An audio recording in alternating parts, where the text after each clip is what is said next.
I'm gonna go ahead and post here to make sure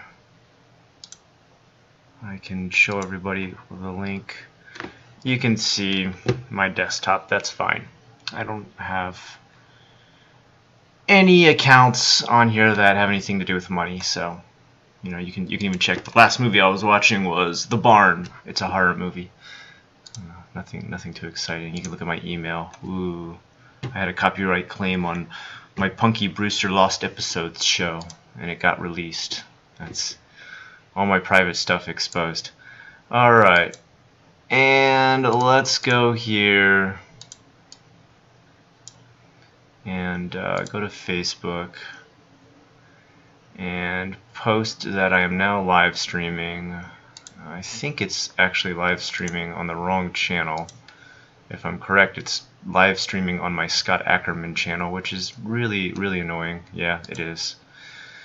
Actually live streaming on the wrong channel. There we go. Now you can hear feedback. Live streaming on my, because I'm that casual when it comes to doing these. Alright, let me go ahead and post. Right. And it's got my computer settings. That's weird. Must be an automatic thing the NVIDIA card does when you use it to live stream. Alright. We are live. I'm going to go ahead and just look at anybody's questions here. You get to see my Facebook while I do that. That's exciting. Alright. Wow, people posted a bunch of questions already. I didn't think it would happen that fast. Alright, I tell you what, guys, while I'm doing that, can I open up a little bit of Minecraft and just play some Minecraft too while I answer those questions? Yes, the name of my world is Unrestopia. Look at my awesome sheep collection, everybody. This sick sheep collection, right? I think I'm gonna stretch it a little bit bigger. There we go. Alright. So while I'm doing this, while I'm playing the game, I also want to answer your questions. So let me just start off by saying thank you. Before I answer anybody's questions, let me just start off by saying thank you. Thank you so much. Thank you so much for 100K subscribers. Why did it take me so long to make this video? Well, there's a good reason for that. About 1 week ago now, you may have known there was a massive subscriber glitch in which people were being unsubbed from people's channels. Now, this is something that's happened in the past with YouTube, but when people were then resubbing, it was doubling the subs. So let me see if I can explain that more clearly. YouTube was unsubbing people, like so fast that, for example, PewDiePie lost 100,000 subscribers in an hour, that's insane. You know, I lose about 3 subscribers, then gain about 20 subscribers, give or take an hour. That's probably usually how my channel works. Most of the times it's because people are being unsubbed from my channel because it's just a constant glitch. I've been unsubbed from almost every single horror channel that I'm subscribed to. So when people tell me that unsubbing glitch is real, I believe them 100% because I have found once and time again when I'll check my favorite channels and be like, why haven't I got any notifications? Oh, I've been unsubbed. Anyway, I'm rambling. So this glitch that happened about a week ago, it was unsubbing people, and then when they would sub back, it would double the number. So one person is unsubbed by YouTube's glitch, they would sub back, and then it would say 2 people subbed to you. And so when that happened, that was right around when I hit 100K. I hit like 100K in about a week during that time, and it shot up suddenly near the end. And at first I was like, okay, this is because of the glitch, and I think some of it was. I went past 100K, and now you can probably see I've leveled out at like 105,000, 104,000. I think when I hit the 105, that's when I was getting double subbed, because then it slowly started to trickle back down to 104. And many other channels are experiencing the same thing. So it looks like I did actually go past 100K though. Legit. I guess is the best way to say it, legit. So thank you guys once again. Like it's been a long 9 years to get to 100K, and it all suddenly happened in the last 3 months of my channel. For years I was a stagnant channel. I wasn't over 10K for the first 3 years or so. The first time I had my giant sub surge, I'd say, is when I did the Julian Blank videos. I suddenly surged past up to 20K, so my subs doubled like in over a 3-week period. I think my subs doubled from 10K to 20K. The next big time, I don't even want to talk about it. It was when a lot of the drama went down in the JVlog community. I don't even want to mention any names, but I'm sure you guys know what I'm talking about. It's another time my channel blew up. Not something that I expected to blow up my channel, but it did. And then this last time my channel blew up, there was a couple reasons. Number one, the shit Japanese people say video made a lot of people on Reddit Circle Jerk Japan, what do you call it, Reddit thread, really pissed off. So my haters spread the video everywhere, and it got me tons of subs. So thanks, haters. You blew my channel up. You know, the one thing I've always been told as my channel grows is, if you're not hated, then you're not relevant, and that's really true in the world of YouTube. There's always going to be somebody who hates what you do, and for whatever reason, just keep doing it. If you enjoy doing it, just keep doing it. And so after that, I had a couple more things. For example, I made that movie, that 1 hour long movie that took me ages to work on, called Song of Dreams, and because they are great people, people like Akasan, Gimme Break, Gimme Flake Man, Vexed, all shared that video on their Twitter, wherever they could. And those channels are big. Like Vexed, I think, is almost at 500,000 at this point. So when someone like that shares your video, that pretty much opens the floodgates. On top of that, Akasan, I think, is getting close to 200K, so that's another big YouTuber that shared my stuff. And then, of course, Gimme a Break, Gimme a Flake Man, I think he's got 2 channels almost at 100K. So when he shares, you get, double the influx of subs. So I pretty much had things stack on top of things, stack on top of thing. Then the last thing that finally pushed me over the edge was actually my Switch bitch video. And it's a video in which I talk about how upset with the Nintendo Switch I am. Guys, I'm not really that upset about the Nintendo Switch. I may even buy one, who knows. But I am kind of disappointed in the way Nintendo has been handling their company. The one thing that really disappoints me as a YouTuber is the way Nintendo treats YouTubers. As many of you may know, they will copyright strike anything you put up with, even like the slightest bit. Like, all I had was a fake thumbnail of Mario like screaming for my Switch bitch video, and I was afraid they were going to copyright claim that. So I didn't even put any footage of the Switch presentation or anything like that, because anyone I knew who had done that. Oh, sorry, I got to turn off notifications. Let me turn that down a little bit. They're way too loud. All right. Any of the people I knew who did that, they had been totally like screwed over by Nintendo, and Nintendo had claimed their video.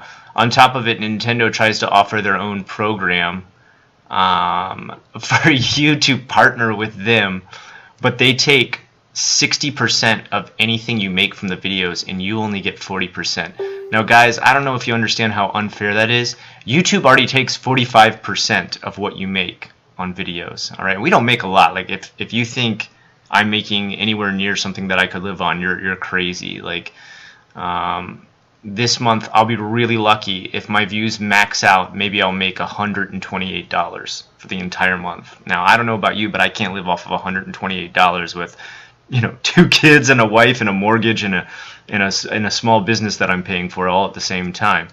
YouTube is not a source of income for me. It is nice that it makes some income, but I will never ever talk about becoming a professional YouTuber. It is just too sketchy of a I don't know, what do you want to say, of a career to go into. It reminds me of when I tried to work as an artist, which I did try to do here for a while in Japan, and one of the things that really turned me off from it is working on commission is stressful. And that's kind of what you're doing. And people are like, no, Scott, that's not true. How are you working as a commission? No one's commissioning you to do anything. Yeah, true, no one's commissioning you to do your videos, but your videos are kind of like works of art that you are commissioning out to your audience. And if guess what? If your audience doesn't like your art, they don't buy it, they don't watch it, they don't view it, they don't watch it for the long term. Which now you may know the algorithm on YouTube has changed, where you get more money if people watch longer. You don't get more money if people just click the video. Oh, why did I do that? Oh, what happened to the dirt? Oh, there's the dirt. I'm all about having everything match up perfectly. I'll go crazy if it doesn't. All right, so let's jump into the questions. I'm sorry for all the long rambling, but if there's anything I needed to do, it was take a long time to say thank you. Thank you. Thank you to everyone who's stuck with me through all the ups and downs of this channel, through all the strife it's gone through, all the problems I've had. Personal, video related, etc. Thank you. I really appreciate it. Anyway, let's see here. Let's just get into the questions right away. All right, we got Tammy first. She says, "Do you prefer Japan or America? Why? Besides family, of course." Yeah, that makes sense. I understand what you mean by that. At this point in my life, I would definitely say I prefer Japan over America. The number one reason I will probably tell anybody is because in Japan you don't get judged for who you are. I'm not saying nobody ever judges you, but if they do, they keep it behind closed doors. They do a very good job of keeping it behind closed doors, which you can walk down the street, you can be dressed any which way you want. I don't go around dressed in like, some kind of like kata costume or something like that, but you can be whoever, whatever you want, be into whatever kind of music you want, be into any kind of movies you like, anything, and nobody will judge you on it. They'll be like, ew, that's weird. They'll just be like, oh, interesting, tell me about that. And that's always a very comforting aspect to me.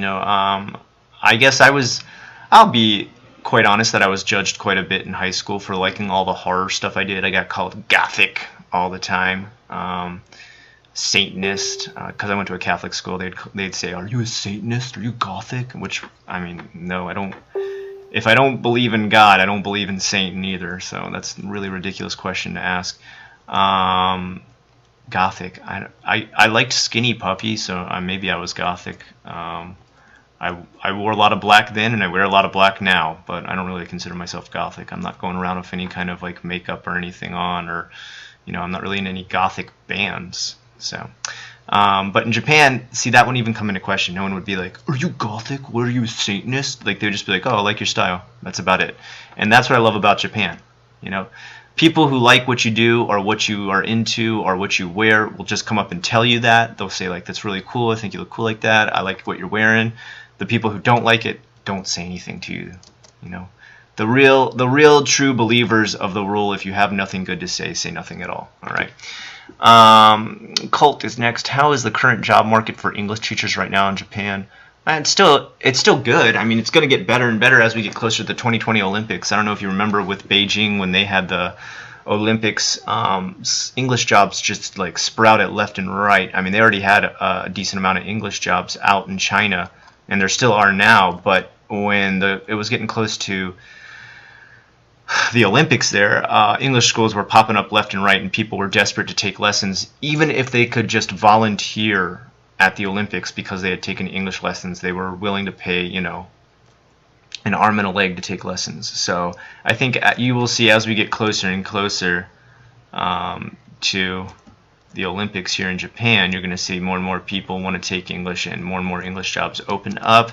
The only thing I will say that kind of sucks about the market now is I feel like English teachers here are getting paid worse and worse when people are trying to pay wages that are like below living wages. And Japan can only do that for so long before people will just stop showing up to Japan to work, or they'll have a turnover rate that makes it useless for them to pay that low. So I hope that does not continue. There's some really bad companies out there like GABA, Nova, paying employees just like dirt wages, like just absolute, and just like screwing them over. Like my friend Ty, he works for Nova, and he's just been telling me left and right about all these things they do to screw him over. And God, I really feel for the guy because I used to work for Nova too, and they just treat you like garbage. So let's see here. I want to just check. I want to check chat real quick.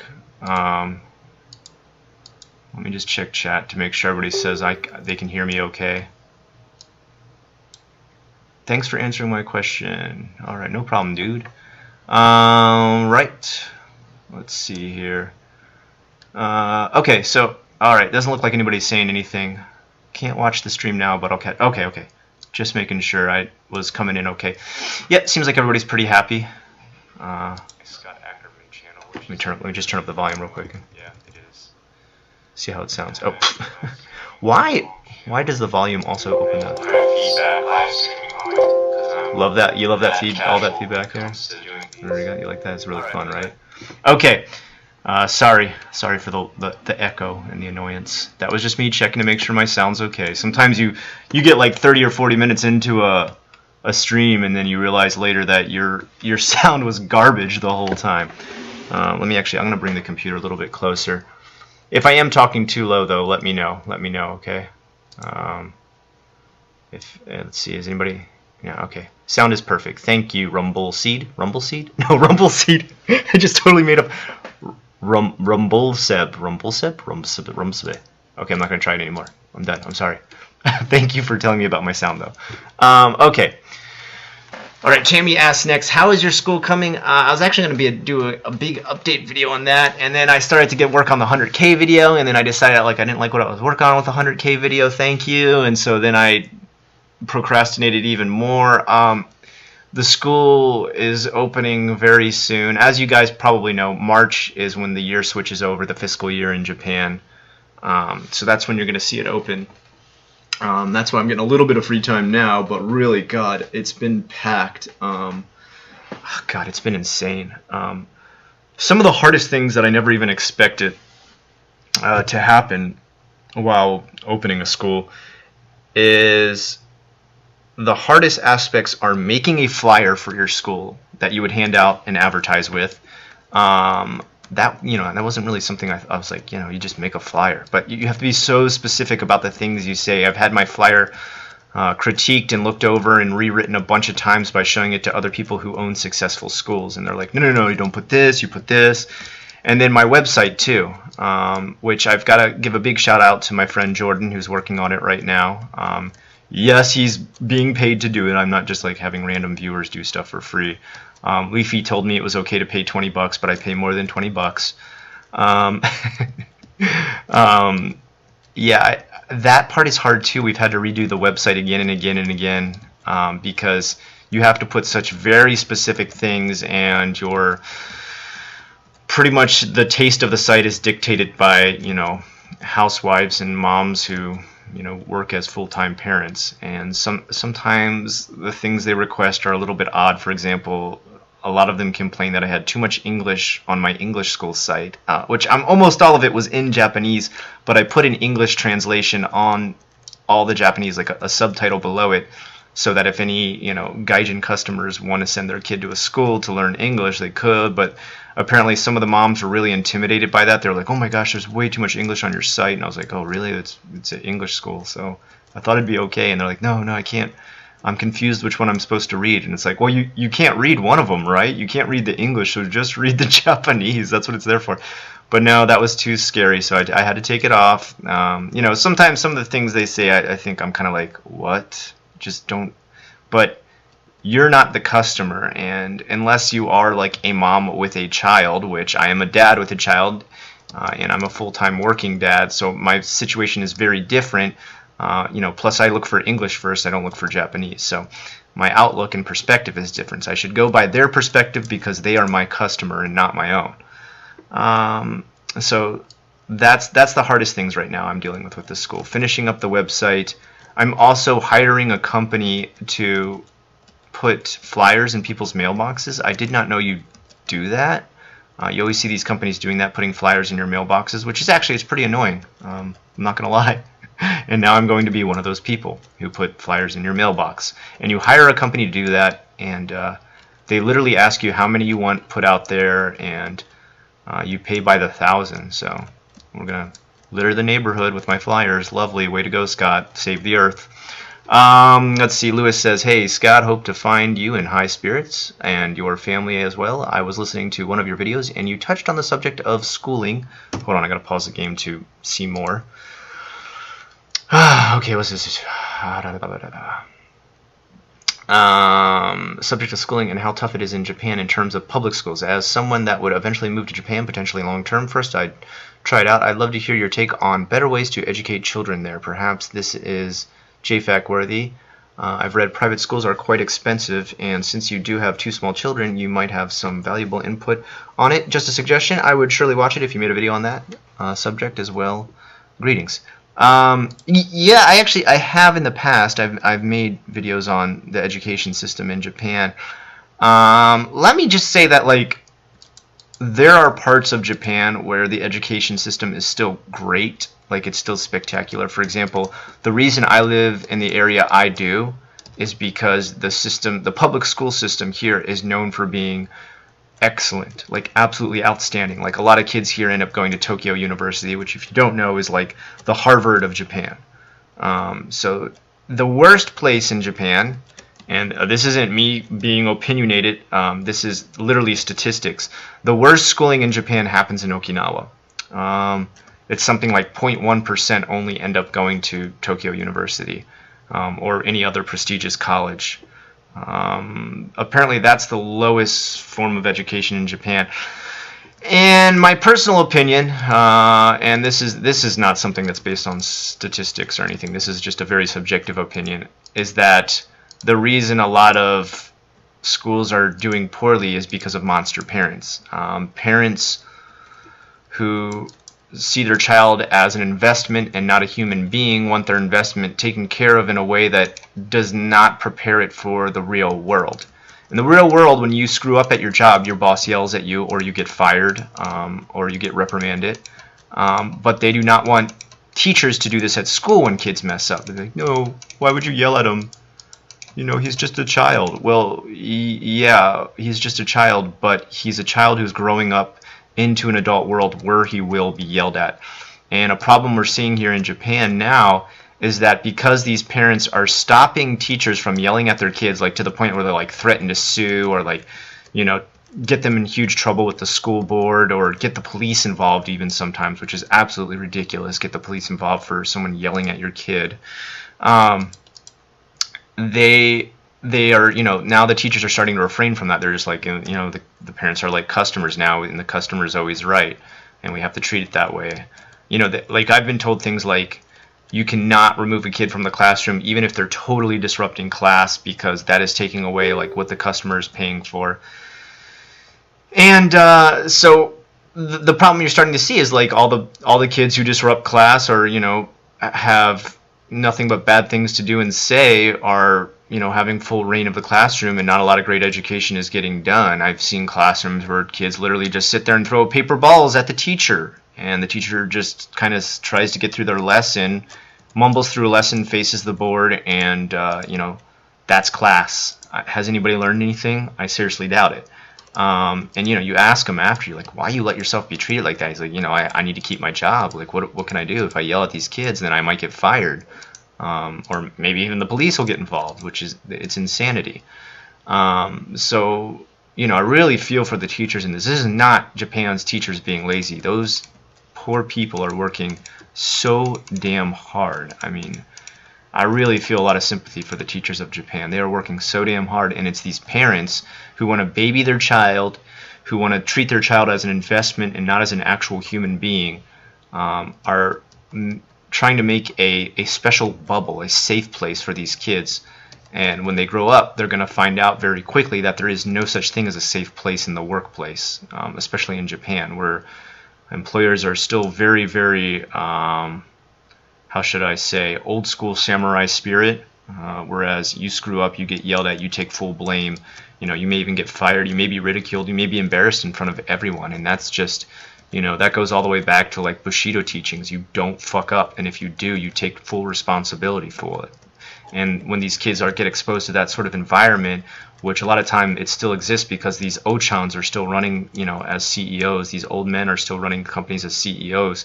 They still believe in this old school form of Japan where things were very strict, and you took responsibility for the mistakes you make. Those kids can't gel with that. They can't bed with that, and they end up, leaving, shutting themselves into their room, and then you deal with the problem of hikikomori. Kids become hikikomori, which is shut-ins, if you don't know what that is. Wow, that was a really long explanation. I'm sorry I went on such a long ramble for that. Okay. Let's see what we got next. Sushant, I hope I said that right, says, how good Japan can be for a mid-level chef to work in Japan. Well, first of all, if you wanted to be a chef in Japan, you would have to speak Japanese. So I'm not really sure. Like, you got to realize if you're going to try and come here and work a job, it's got to be a job that the Japanese cannot work themselves. So, for example, teaching English here, it's very easy to get a visa because most of Japan can't speak English. So you are filling a job that a Japanese person cannot. As a chef, I mean, I don't see, unless you were like already married to a Japanese person and they were allowing you to be here on a spouse visa, or you had some other special circumstance like you started your own restaurant because you got a business visa, which you need a ton of money. I don't know how you would get here working as a chef. No offense to that business or that career. I've got a lot of respect because I can't cook anything myself. But unless you are bringing a skill to Japan that Japanese themselves cannot already do, it's very hard to get a work visa for any job outside of those specific jobs. So that's why you see translators, localization people, and English teachers get the first dibs on work visas. Chris says, I remember you saying you grew up with a lot of learning difficulties. Yes, I did. Have you since taken the initiative to learn how to deal with special needs kids you teach? Yes. What would you love to? Would love to hear your thoughts on what you have done in general, as I have heard special education is bad in Japan. Well, yes. First of all, let me just be the first to say I grew up with ADD. I still have ADD. I'm sure I do, and dyslexia, which I've had a lot of people before, like, they make a mistake in the comments. I'm like, I think you meant this. And they're like, don't yell at me, I have dyslexia. And I'm like, well, I've had dyslexia too. Dyslexia is something you can eventually get over when it comes to the doing words backwards. Now, there are different forms of dyslexia. It's not just writing words backwards, like I guess you imagine the most typical form of it. There's actually thinking backwards or getting your thoughts out of order, and I still kind of do stuff like that sometimes. But I don't, obviously I don't write my B's and D's backwards. Sometimes I do write my kanji stuff backwards, like I put the bushu in the wrong place. How do I deal personally? Well, first of all, I make sure I give them the kind of environment my parents were smart enough to give me. They studied what kind of things would help a child with ADD, and rather than jump straight to medication, they tried to find environments instead. So they would do things, for example, put me at a desk with only my homework and my books that I needed to study, and zero in the room, like nothing else, like not even like books or shelves or anything, just like a room with a desk and my books. And that's all I could do so that I would focus and stay studying and stay doing my homework and get that stuff done and not get distracted, because that's our biggest problem with ADD. We get distracted really easy. It's not us trying to really be bad. It's just that we're like, ooh, what's this thing over here? I'm interested in that now.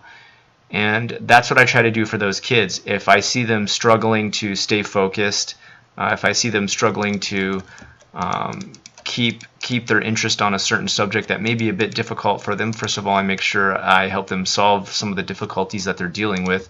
And then on top of that, if they need the environment, I make sure to reserve a desk for them outside of the normal classroom environment, which can be, very, very distracting for those with ADD. So that's how I deal with it. Here's one big problem I still face. I cannot tell their parents about it. And you're probably like, Scott, why wouldn't you not tell their parents about it? Look, pretty much you could end up losing your job if you tell a parent that their kid has ADD or has some kind of mental, or learning disability. For example, even things like very, very obvious autism. Okay, we've had kids like that before that go to our school, and they might be really smart at doing some stuff, like you also often see autistic people able to be hyper focused or mono savant at some stuff, but they'll have problems where like they can't even speak Japanese yet and they're 4 years old. You understand if they can't speak English because you're like, yo, that's a second language, of course. But when they can't, when they're 4 and 5 and even 6 and they're still speaking gibberish, now it's time to worry. A kid should be speaking, anywhere around 2 to 3 is usually when you start to see like very serious speech patterns develop, and those kids usually are not getting that. And you try to, make a hint to the parent like, have you done, like there's special checkups that they have to do by the government. I think it's 1 year, 3 years, 5 years, and 7 years they have to go to the government, and you'll check with them. You'll be like, hey, have you gone to do this checkup for a 1 year checkup or 3 year checkup? And they're like, oh yeah, I'm gonna get to that. And like I've seen parents go as far as like even try to skip the checkup, and the government will like call our school and be like, yo, you gotta tell them they need to go to this, or like they cannot continue to go to your school. And so like the government will try to put penalties on them that make them force them to go to it, and you'll see them try to like stay away from going to it till the last second. And then even when they do finally go to it and there's a doctor there who needs to tell them, via medical advice that your child may have a learning disability, you may want to just seek special help for them so that they can keep up with the other kids in their class and stuff like that, they'll still try to deny it. Or sometimes the doctor will get scared, like we do as teachers, because we don't want to lose our jobs, and they'll be like, your child is a gray area, it's a gray area, I'm not really totally sure, I don't want to commit to saying that they have autism or whatever the the learning disability is, ADD, dyslexia, whatever. They don't want to say it because that puts them in a bad position where they may get yelled at by the parent, because again, we're dealing with a big problem with monster parents here in Japan.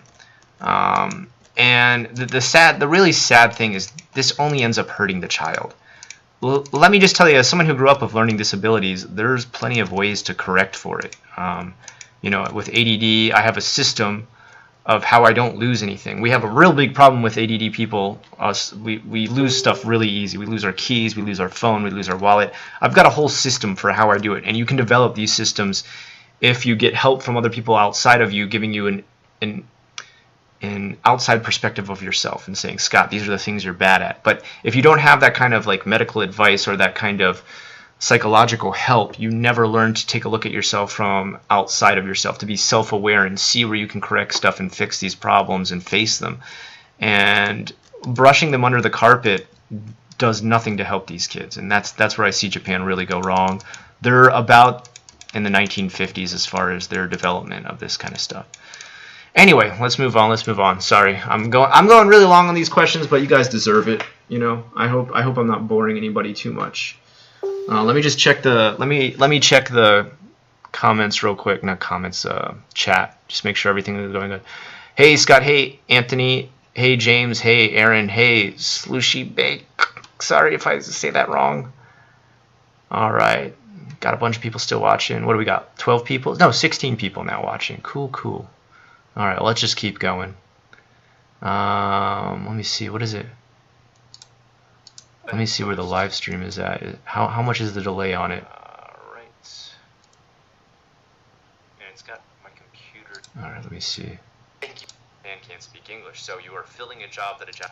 All right, there we go. Okay, I was just checking the delay, guys. I'm still getting used to streaming. I haven't really strummed much in my life. That's the past tense of streaming, right? Strummed. All right, let's see. All right, I remember you. Okay, I just read that one. Okay, Jonathan is next. Places to go during Golden Week as a tourist. Understandably, everywhere will be packed, but places that are still tolerable around Osaka, where I live in Osaka and Tokyo. I can tell you Osaka. I always try to tell people I am not an expert. I have been to Tokyo a few times, but I by no means am an expert on Tokyo. I don't really feel like I have any kind of expertise in Tokyo to tell you the best places to go, because even me, as a person living in Japan, has only hit the biggest tourist traps, Akihabara and BS like that. For Osaka, man, if you're gonna try and It's gonna be packed, dude. It's gonna be packed everywhere. Maybe I would suggest going to Nara. Um, in Nara, you know, it's open outside, free range roaming deer whose antlers have been, you know, specially cut off. Don't worry, they're being very humane with how they cut off their antlers, and that's mostly just so they don't gourd people. Those deer end up getting pampered, by the way. Like, you know, people buy them all kinds of special crackers. You can only feed them like these special deer crackers and stuff like that. So those deer get pampered. I see some people get angry that they're like, I can't believe they cut their antlers off, but they're doing it for their safety, for people's safety, for, you know, there's many, many reasons they do that. So that would be one place I would suggest, just because it's outside, it's not indoors. There's a nice place out there called Todaiji Temple. It has, I think, the second biggest Buddha in the world. Might be the third. It's somewhere up in the top 3 biggest Buddhas. It's huge. It's so big that, what is it? Is his nose? They give you a replica of either, I can't remember if it's his ear or his nose, and you can climb through it. It's so big, and if you're able to get from one side to the other, then you can make any wish you want, and supposedly it will come true. Mostly only little kids can get through there, so, you know, they're just probably wishing for stuff like Pokemon cards and stuff. I would say, yeah, Nara. I would also say maybe, God, Kyoto's going to be hell. I wouldn't say Kyoto. I know you might want to see a lot of the traditional stuff out there. There's a lot of great temples and shrines, but God, I would never go to Kyoto during Golden Week. But that's, I'm somebody who lives here, so. Where else? God, downtown is going to be hell. Utter, like, hot, sweaty, sticky, shoulder-to-shoulder hell. So I would stay away from downtown, like Namba, Shinsaibashi, Dotonbori. I would stay completely away from that area in Osaka. I would stick to mostly hitting up a lot of the countryside areas. What's some other good countryside areas? Oh, I know. How about Koyasan? Koyasan is a giant mountain with a special sect of Buddhism out there and a giant graveyard. It's probably going to be hell to be on the train and the trolley to get up to the top of the mountain. But once you get there, it's wide open spaces. It's a massive graveyard. I mean, this graveyard just goes on for just miles and miles and miles. And the graves there are just like these epic statues. So maybe I would suggest checking that out. That would be good. All right, well, let's move on to the next question here. What kind of degree is required to work as an English teacher in Japan? Any degree, as long as it's a bachelor's. And Anthony's replied here. What did you say, Anthony? Any subject. Thanks for answering my question already, Anthony. God. I actually know Anthony in real life. IRL, so he knows I'm just joking. Ace Ara. Do you drive a car? Not in Japan. Do you know anything about the car scene in Osaka? No, I really don't. I'm going to be 100% honest with you. I never want to own a car in Japan. There's one thing I'm not a big fan of, and that is bottleneck traffic. And my God, Japan is 100% 24 hours a day bottleneck traffic. I don't know how people stand it here. I don't want to deal with the tiny parking spaces. I don't want to deal with traffic. I don't want to deal with it. I feel like if you drive a car in Japan, it's like getting the world's biggest shopping cart, maybe from Costco, and then being put in a tiny, tiny mom and pop shop grocery store, and you're trying to fit it through the aisles. You know, you'd have to go like really super slow and make sure you don't knock everything off the shelf, and it would actually be more of a hindrance than a help to take that shopping cart through there. That's how I feel a car works in Japan. It just always feels like you're like, am I allowed to take this giant vehicle in these tiny areas? That's how I don't want it. It looks too stressful. I'm not a big driver. I'm not big into driving. Charlie, who I also know. What are the name of big supermarket chains in Japan for Tokyo and Osaka? Well, it really depends. If you want like super cheap garbage food, you can go to Tamade in Osaka. Well, it's really not garbage food. I used to eat there all the time. They got vegetables and meat for really cheap.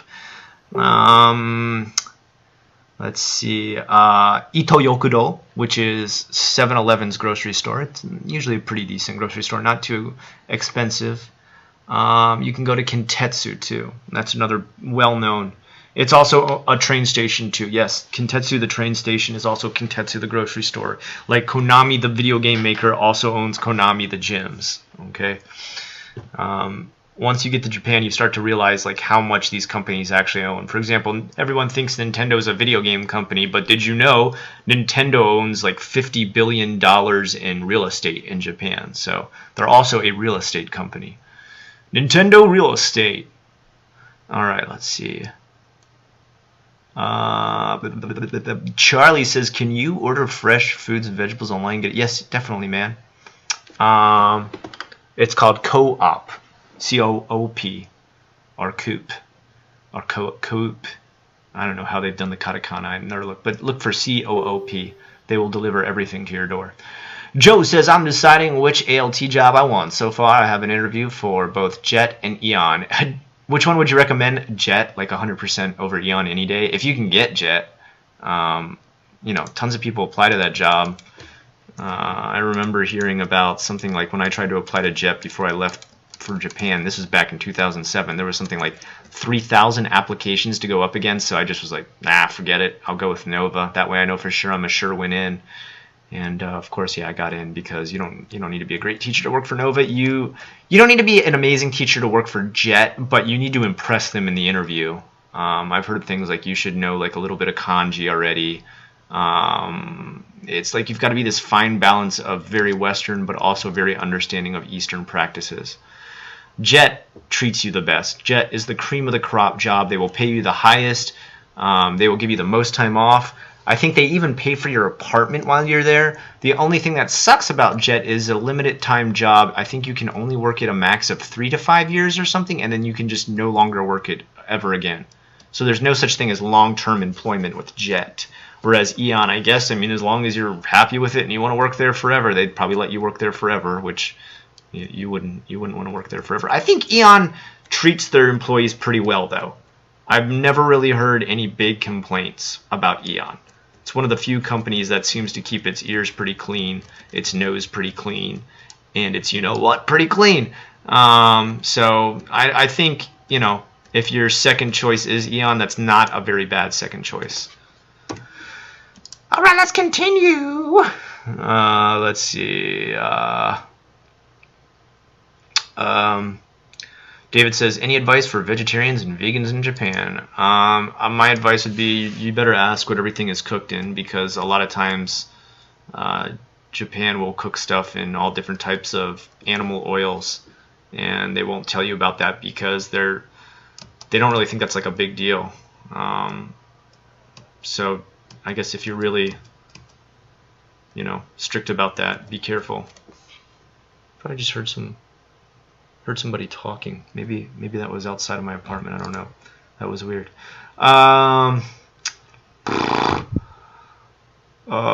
Let's see. Okay, so I keep losing my place. I'm trying to play a video game. What new J-horror movies would you recommend? Says Scott.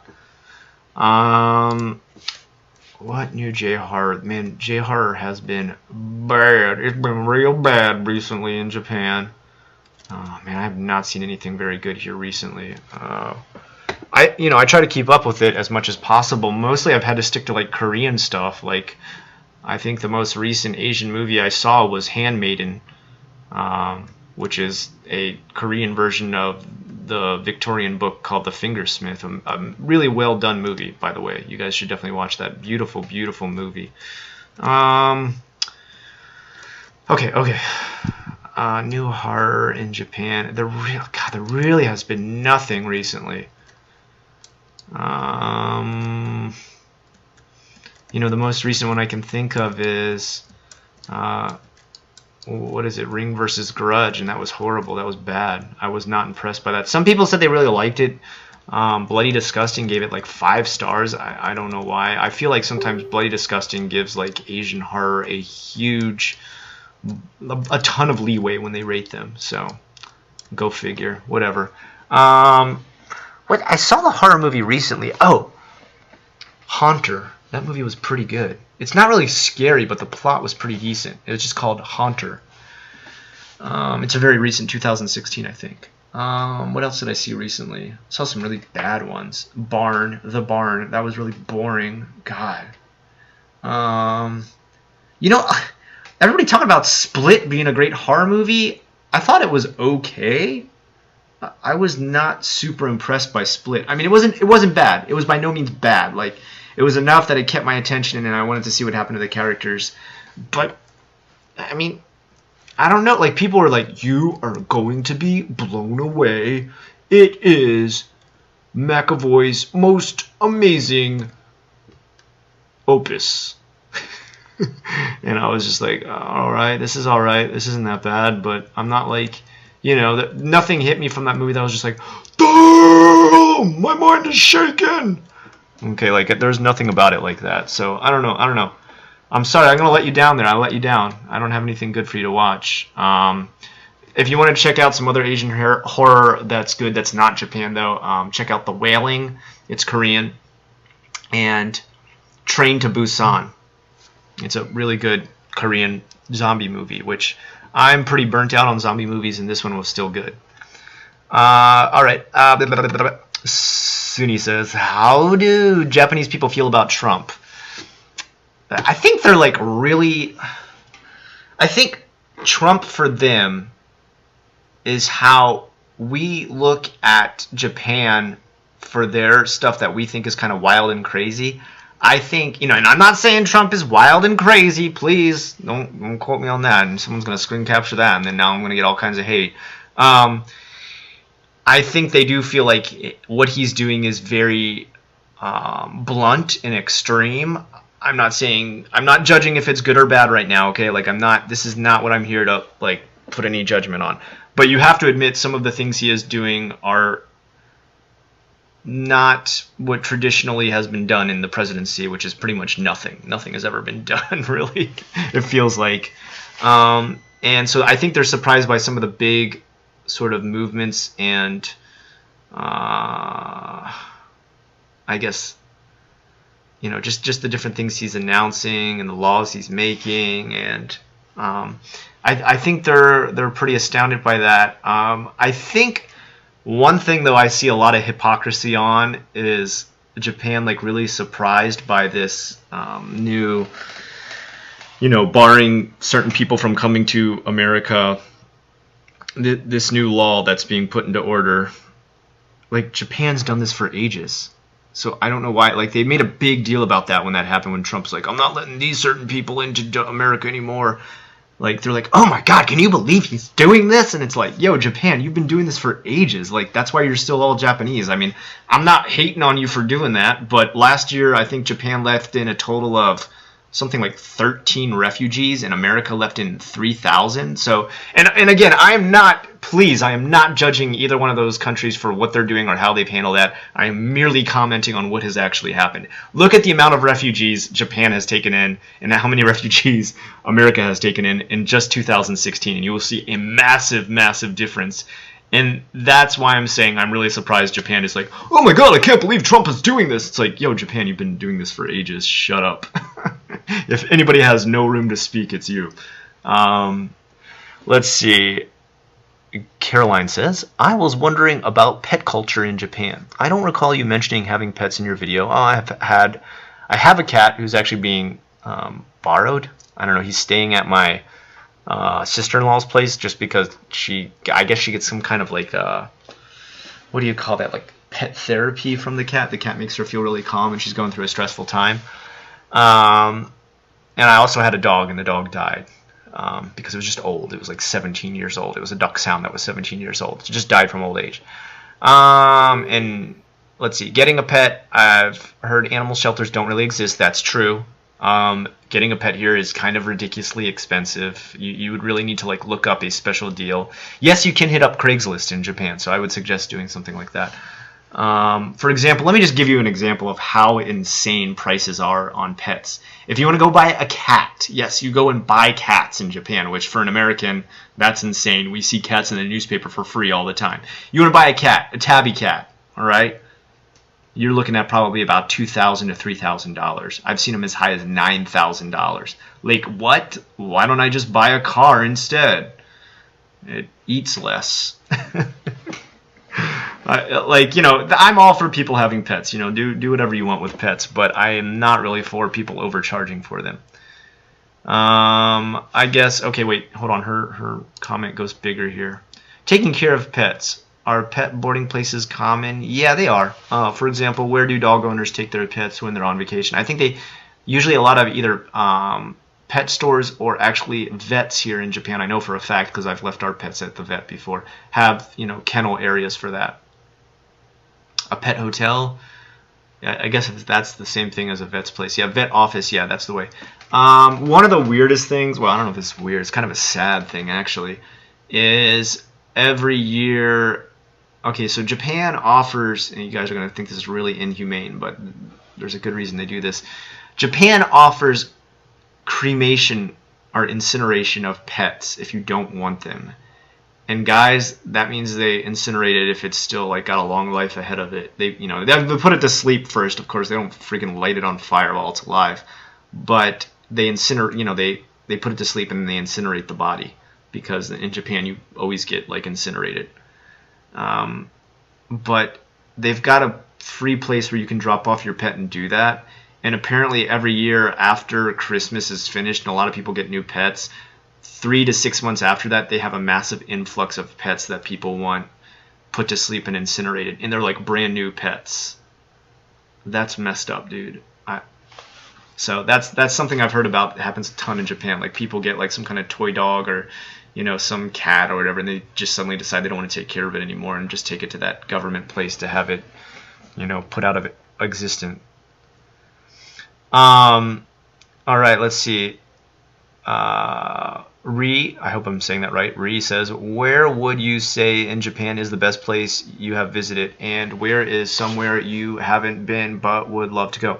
I would have to say Koyasan that I talked about earlier is one of the best places. Okinawa is really nice too. I really enjoy going there. Where else?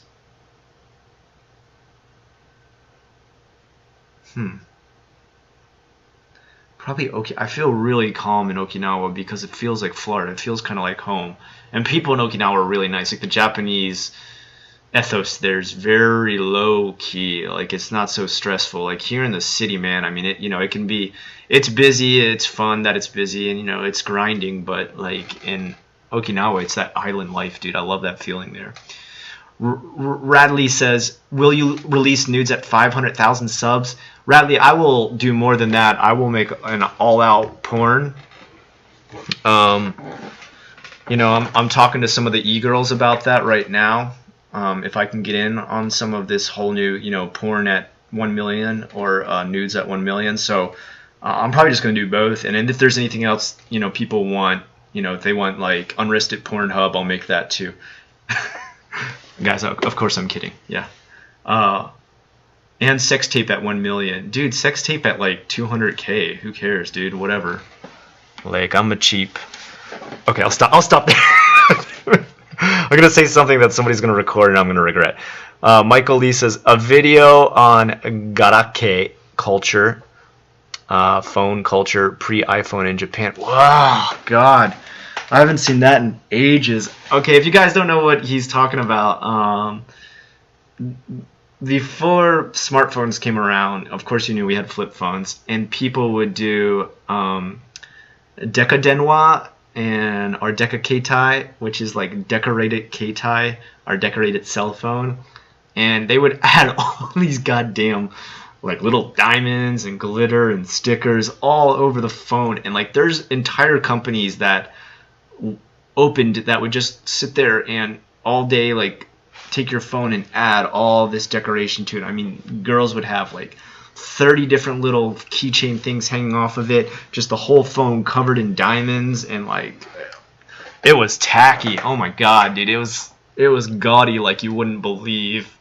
I don't know, like, I mean, it was interesting because it's amazing you'd want to carry around a piece of technology and do that to it. I mean, I can't imagine, like, you know, taking my PlayStation to a store and having diamonds put all over it, fake ones at that. Or take my MacBook to a store and be like, yo, can you cover this in like a bunch of butterfly stickers? They'd be like, oh. I don't know if I'd ever do a video on that, because I think it would actually be hard to find that kind of stuff now. I think you wouldn't find anybody caught dead with that kind of stuff anymore. That would pretty much be like wearing fashion from 5 years ago, which in Japan is like super faux pas. People here try to stay really trendy, like non-stop. You'll see what people are wearing here in America like in 10 years. All right. Been looking to work in Japan for a while. Oh, this is Marcos, by the way. I am in the UK at the moment. I am not a native English speaker, and I don't have a college degree. Are there any chances for someone in my condition to find work there? Cheers. P.S. Send nudes at 500k subs. Like I already said, 200k and I'll send them. Heck, I'll do it. You know what? 150k subs. I'm going to send nudes. Everybody. All right? Prep your inboxes, people.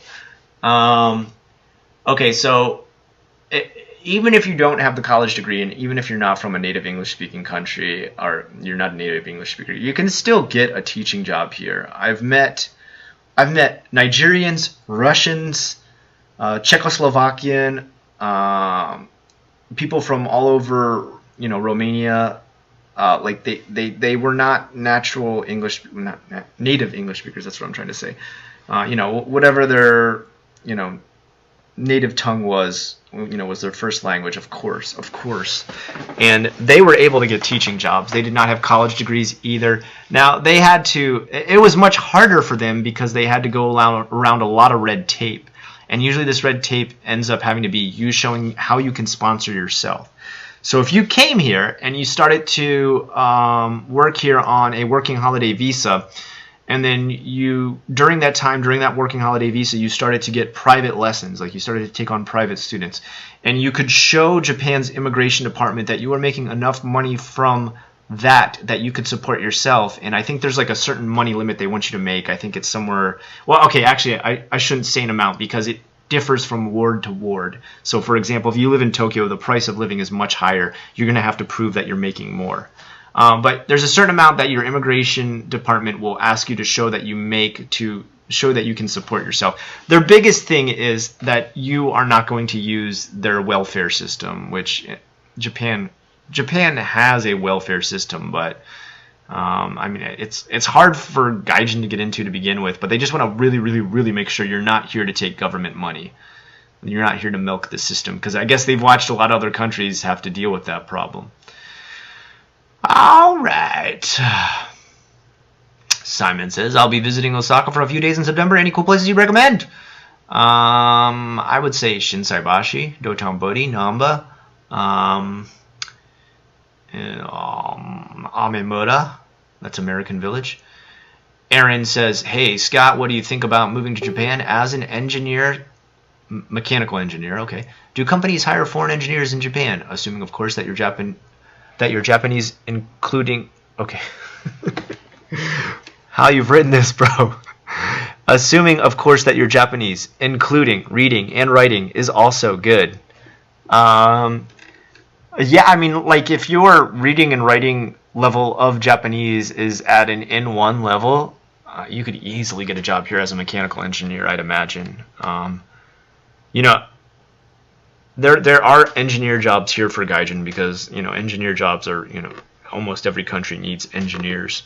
The one thing about Japan, I will say that the red tape that bars you from entering these kind of jobs is usually the fact that you do need to be a Japanese speaker, or you need to be part of a company that uses some sort of localization to make it possible for you to communicate. So I would say it is possible. I would say it's very much so possible if you have like an N1 certificate. If you don't know what I'm talking about, it's a Japanese language proficiency test, or the JLPT for short. N1 is the highest level that you can get, and I think that's memorizing something like 2,000 kanji. I think the actual book that you memorize has 4,000 kanji in it, but when you take the test, there's 2,000 kanji on the test, if I'm correct. Anyone correct me if I'm wrong in the comments below, of course. Jared says, is it true Japanese people cheat a lot? I've had this asked like that. Do the men cheat a lot? I don't think they cheat any more or any less than any other country. I think cheating is a worldwide thing that happens quite a bit. Maybe the only country in the world where it doesn't is maybe like Vatican City or something. I don't know. That that's not anything I have any statistics on, and I really feel like that should be something measured statistically rather than subjectively and in an opinionated way. Tony says, "Hey Scott, do you know anything about human resources in Japan or industrial organizational psychology?" Well, I definitely know. I know nothing about the latter. Human resources. I mean, there are HR departments, but they're not that common in Japan. And I don't know. Like, do you mean like do you want to work HR somewhere here in Japan? Because you would most likely need to speak Japanese, and it would be a very, very, very unique situation. I imagine there might be an HR job somewhere for some gaijin, but it would be like one of 5 in the entire country. I can't imagine that's like a highly needed thing. For the most part, there are not a lot of HR departments in Japan. Pretty much Japan's philosophy is work, god damn it. Let's see. I'm just checking the stuff that updates. Okay, Jerome says, "What's your thought on the Nintendo Switch?" I did a whole video on it, Jerome. Watch that video. I'm not too impressed right now. I mean, come on, guys. 32 gigabytes, 32 gigabytes, 32 gigabyte hard drive. Are you kidding me? Seriously. I don't know, man. I'm gonna say it. Nintendo is not going to go out of business. There's no way Nintendo is going to go out of business. Nintendo has buckets and buckets and buckets of money. All right, they've got so much money that there's no way they're ever going to go out of business. They could fail for the next 5 systems and not go out of business. But as far as I can tell so far, like my personal opinion, I don't think the Switch is going to do very well. I think you're going to see a huge amount of sales at the beginning, all the pre-orders out there. Then you're going to have the people like me who are like, you know what, I'm just going to wait and see. All right. And those people are never going to see and buy. You know what I mean? They're going to wait and see, but they're not going to see and buy. And that's where you're going to see it turn into like what happened at the end of the life of the Wii. All right, CC Bryan says, "Are you stoked for skateboarding in the 2020 Olympics in Tokyo?" Yeah, that should be really interesting. I almost like, yeah, I'm excited. I wonder how they're going to, like, are they going to grade it the same way they do like the X Games, or it's pretty much like they like give you points by like what moves you do and stuff, and then like also are the hosts that they get for that going to be like the hosts that they have in X Games? Like, bro, he just did a sick 920. Like, are they going to get like really professional Japanese people like, 本当にすごいね、キックフリップですね。そうですね。そう。Or like, are they going to get like Japanese people here who know like absolutely nothing about skateboarding and talk about it? Or are they just not going to show it at all in Japan? Japan has some good skateboarders. Don't get me wrong. So I hope they do. I hope they show it on TV here. I wonder if Japan will have their own skateboarding team. That should be interesting. All right. What do we got? Gerald says, "What do you think about Sakura houses for foreigners or oak tree apartments?" I'm guessing you're like naming a chain of host house or gaijin like apartments. That's like asking me like about a very small chain within Japan. I mean, I don't know. I've heard of Sakura House before, but I've never been to one. I mean, that's like saying like, what do you think about what do you think about the Radisson Inn off of Umeda Drive down by Umeda City? I'd be like, I don't know, I've never been to that one. Like, that's a really, really, really, really specific question on a very, very specific location. So I would say check to make sure a place has air conditioning. Check to make sure they have heat. Make sure you don't need to buy that stuff yourself. Check to make sure you don't have to share a bathroom or a kitchen, because that's just goddamn disgusting. Other than that, it should be fine. All right. Alexis says, "How do you think the impact of your school will have on a local and global level?" Well, global level, probably none. Being that you are a social media star. I'm a social media. Oh, man. Alexis, you're the best, man. You make me... my head is like this big now. I'm like, oh, I'm a social media star. I'm going to be honest with you. I don't really feel like anybody knows who I am. You guys do, which I really appreciate. Once in a super great while, I get somebody on the street say, "Hey, are you Unrested?" But for the most part, I mean, I am a nobody on YouTube, guys. I'm absolutely nobody. YouTube is so big now, and the numbers are just in the million, bajillion, gazillions. Like, I'm nobody. I'm absolutely nobody. So, although I am super flattered, Alexa, I'm super flattered that you would call me a social media star, which I need to have that t-shirt made now. I myself don't really feel like I have much of an impact globally.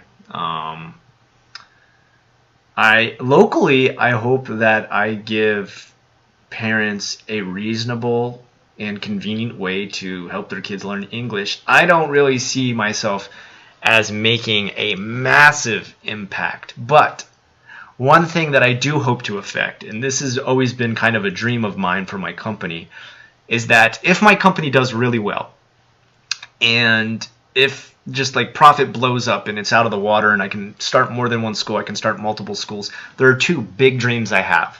All right. The number one dream is I want to make a studio that revolves around nothing but making creative material, not only for teaching English, but also for YouTube and just, making videos and stuff in general that video making community around that area can come in and use. Hopefully free of charge, but I don't know about that. I may have to charge because there may be upkeep. But if I did, it would be like, minimal charge. Number two, and this is even more important to me personally, is that money that I make that like my family's taken care of, my school's taken care of, I have more than I know what to do with. It's time to start to donate to countries that do not have enough money to have a proper education system. And my education system needs to help their education system. When you're finished taking care of putting all the food in your bowl, then it's time to look in your neighbor's bowl and see if they have enough food in there. And that's what I need to be doing once I get my school to the level I want it to be. I want to make sure that any extra profit I have does not go into a massive savings that my kids can just live on for a trust fund. No, they need to earn their own way in life. I will make sure that my family have taken care of. If we have any emergencies, those would be taken care of medically. Beyond that, any extra profit I gain, I want to donate to countries less fortunate than Japan and America for their education system. And if that's something that I can do, then I will have truly achieved all my dreams in life before I die. So that's maybe you can consider that the global way I will affect things. It's not anything that's going to make me famous or popular, but it's something that will help improve the next generation before I die somewhere in the world. And that's the only reason we exist in this world, is to improve the people who are coming next, to help them become better than we were. There's no other reason we exist, in my personal opinion. I mean, you can have your religions, you can have your gods. We exist only for the next person. Is opening a restaurant in Japan difficult or too troublesome? Also, what do you know about school counseling or psychologists? Is there such a thing? I'm going to be really honest with you about opening a restaurant in Japan. As far as Osaka is concerned, now I don't know the Tokyo area. I'm not going to tell you about the countryside of Japan. It's hard. It's brutal. Okay, so let me give you, just to tell you, like in downtown Osaka, the average restaurant or bar closes within the first 3 months of opening okay, let me say this again. 60% of bars and restaurants that open in downtown Osaka close in the first 3 months. They go bankrupt in the first 3 months. They don't make enough profit. It is ultra competitive. Ultra competitive. I had a friend here spend almost $70K opening a restaurant that served Australian food, which I myself still to this day question, what is Australian food? And he was a great cook. He made great food. His stuff was super delicious. I loved to work there. I worked there for him for very, very little money. I just pretty much did it to help him out. And I got like one free meal there, and I tried to be as little of a drain as possible on his business while trying to help it as much as possible because he was a friend. and his business failed miserably. I mean, it failed horribly. He wasn't a bad guy. He wasn't, I wouldn't say he was like a nonstop hardcore salesman or businessman. You know, we handed out flyers like you would. We put flyers in nearby shops like you would. We had people come in and eat the food, and what I saw was they ate it one time. It was unique, it was fun, they enjoyed it, but then they went back to their Japanese food and they never came to the Australian restaurant again because they're used to, you know, Japanese food. There wasn't a hook there to make them want to eat Australian food every day. And even though I'm saying Australian food, guys, I mean, he served things that you and I eat in America. The Australian food's not really different, which is like, you know, like he had great chili. He had great hamburgers. Like, you know, they were great. They were awesome. They tasted so good. But, I mean, he didn't have any kind of special, I don't know how to say it. Like, you know, because I'm not an entrepreneur of restaurants. I'm all about schools and drawing and stuff like that. He didn't have that special hook with his food that kept people coming back. Another thing I would be careful about is he served too large of meals. Like, one of the big things I saw people constantly complain about that he wouldn't change, and I don't know why he didn't, is he would serve them Australian portions, which are like massive in Japan. They're way too big for people to eat here. And he would do that and, you know, be like, that's part of my restaurant, that's part of my thing, I serve Australian sizes and stuff. And it's like, you know, that's cool, you want to do that, and I understand, like, that's your thing, but when it cuts into like the cost of your supplies, and it also cuts into people like ending up wasting a lot of food, which is considered really rude in Japan. People feel really bad when they do that. It cuts into your business. It starts to ruin your business, and sadly, I couldn't really make him see beyond that. And he no longer works or lives in Japan. He went back to Australia, and you know, good guy. I think his heart was in the right place. I think he was a hard worker, very motivated, did his best, but it just didn't pan out. So I really, you know, I tell that tale as a tale of caution, not to make you be dissuaded from starting your own restaurant here. I have another friend who wants to start a pizza restaurant here, and I really hope he does. I think he has kind of a better attitude, though. My other friend who wants to start a pizza restaurant here, he's very accepting of all the things Japan is and does. I think that's another thing that you need to take into consideration when opening any business here. You are here to play by Japan's rules. You're not here to open your business and ask Japan to play by your rules. So please always consider that with any business you open. I hope that was helpful. God, I am the worst. But I'm a social media star, so I don't need to answer to anybody. All right. Okay. View more comments. Let me see if anything's updated since then.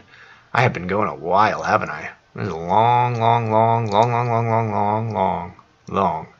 It's long. All right. All right. Looks like I'm almost near the end here. Okay. This is a friend typing a comment. I'm gonna try and get this one last comment here. I'm gonna give you a little bit of time to drop that in, but you better drop it in fast. Oh, it stopped typing. There's no comment. All right, guys. I think I've answered just about everything that was there. I don't know. Is there anything else I can do other than just say thank you so much for 100,000 subscribers? This has been awesome, guys. I really appreciate it. I appreciate all the encouragement, all the motivation. Guys, you make this channel. If it wasn't for you, this channel wouldn't exist. I wouldn't be a video maker. I thrive from your comments, your ideas that have been given to me to make JFAC. JFAC wouldn't exist without your questions. I thrive from the things that you want to know about Japan that I see sometimes every day but don't even think to ask about. You know, you guys made this channel. You made it become a 100K channel. You spread the videos. You shared the videos.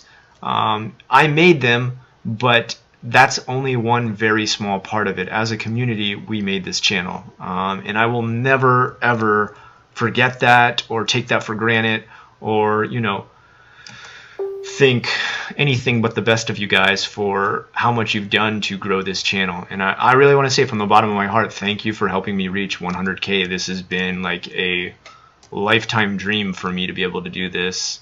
I honestly didn't really think, I thought I'd probably end up quitting YouTube before I ever hit 100K. And that's probably a sad thing to admit, but it's true. I never thought I would hit it. But because of you guys, I did. As for the future of this channel, a few things that I'm working on right now. I'm working on a collab with Dave Trippin, who you may know. He's another vlogger here in Japan. You may want to check him out. If you could, go give him a like, a subscribe, a check out of all his videos, comments. Say Unrested sent you if you go do that. Dave Trippin, spelled, you know, Dave like the name Dave. Then Trippin is Trippin. Trippin. Yeah, no ing, not tripping. Dave Trippin. And we're going to be doing a collab on a subject called kodokushi, and that is when somebody dies alone. Very, very sad kind of occurrence here in Japan. It deals with salarymen who are kind of taken advantage of, but at the same time neglect their own families because they work too much. And it's kind of like, it's kind of a look at both sides of it, from the perspective of the salaryman who's being worked too hard so he doesn't get to spend time with his family, but then also the housewife who never sees the husband and then ends up divorcing him because they feel very distant from them, which you really, at the end of the day, I feel like the person that is to blame is the company that's made this family fall apart.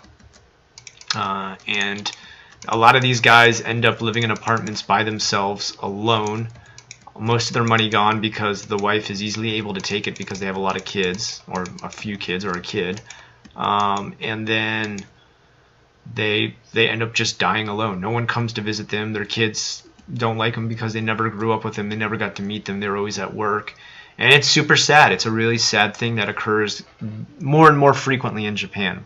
People not working to death, people not, you know, shutting themselves away inside their homes like hikikomori, but people who work so much they grow distant from their family to the point that they end up disconnecting completely from their family, moving into an apartment by themselves, and eventually dying alone as an old person, woman or man. And it's very sad. And so that's something I want to cover. As always, I like to tackle some of the harder social issues in Japan. Overall, Japan is a great country, but it does have its problems, its dark side.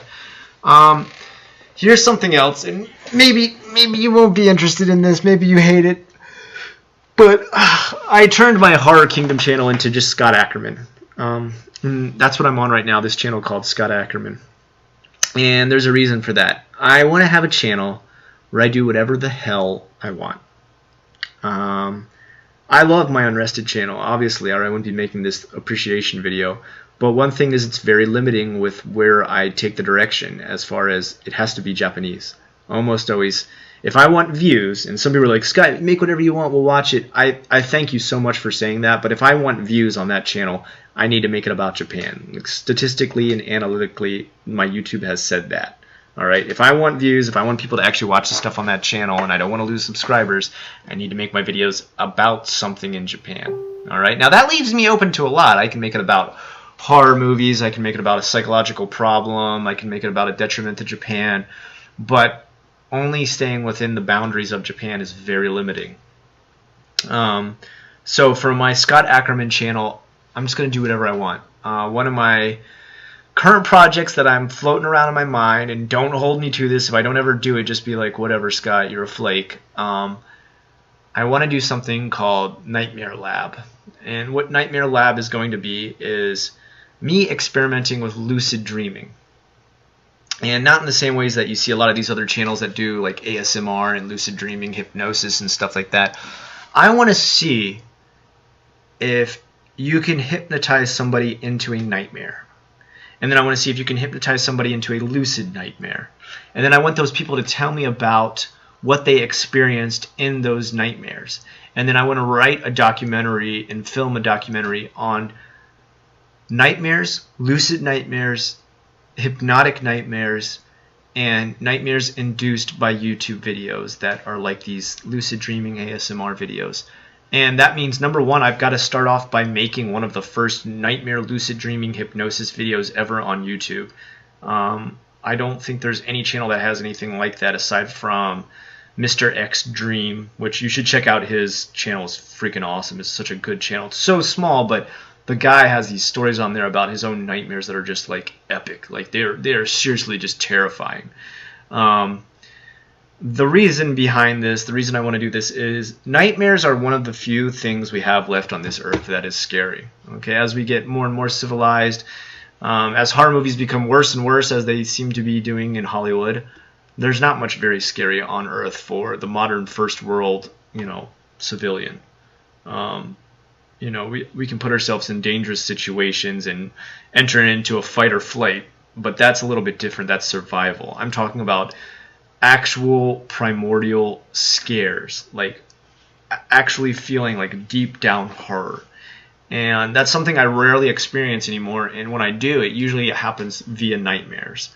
So I want to kind of bottle this up via a documentary called Nightmare Lab. And Nightmare Lab is going to go through the process of me, number one, making a video that people can listen to as they go to sleep that will induce lucid nightmares.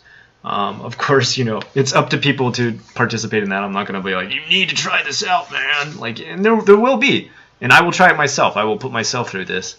And then I want people to record what kind of nightmare they have. Then I want to collect those. I want to see if there's any fears that are across the board. I want to talk about the imagery people see. I want to see if fears have a contemporary place. For example, do our fears change as opposed to like where we live, what's contemporary in our life? Do they connect to modern things? For example, if a person calls you who is dead in your dream, in your nightmare, do they call you on a smartphone? All right? Or do you still get like an old dial-up phone in your dream? If you know multiple languages, do those people talk to you in different languages, or do they talk to you in your native tongue? Sometimes I switch between Japanese and English now when I dream. Lots of different stuff. I want to analyze a lot of stuff like that. It's very interesting to me. And that's what I'm going to do with my other channel. And I'm just going to do whatever else I want, really. I mean, that's what Scott Ackerman channel is going to be about. It's Scott Ackerman. It's me. It's whatever I'm feeling at the time. I may do funny videos. I'm definitely going to do some illustration and animation on there. I finally bought Illustrator, Adobe Illustrator, and Photoshop again, so I can start to get back into doing some funny animations. Let's see, let me see if I can bring one up right now. I've been illustrating this one thing for a while. Is this it right here? Let me see. You guys see that right there? That's I'm animating like a little animation of myself there. That's not the one I wanted to. I have a better one than that. Hold on, let me see. Where's the? Ah, here we are. Where is Scott? Ah, no, not Scott. Illustrate. No. What happened to it? I think it's on the cloud drive. Hold on, let me check the cloud. Open cloud, Creative Cloud. Scott 1. There we go. Oh, yeah, let me get rid of this. And let me zoom in a little bit.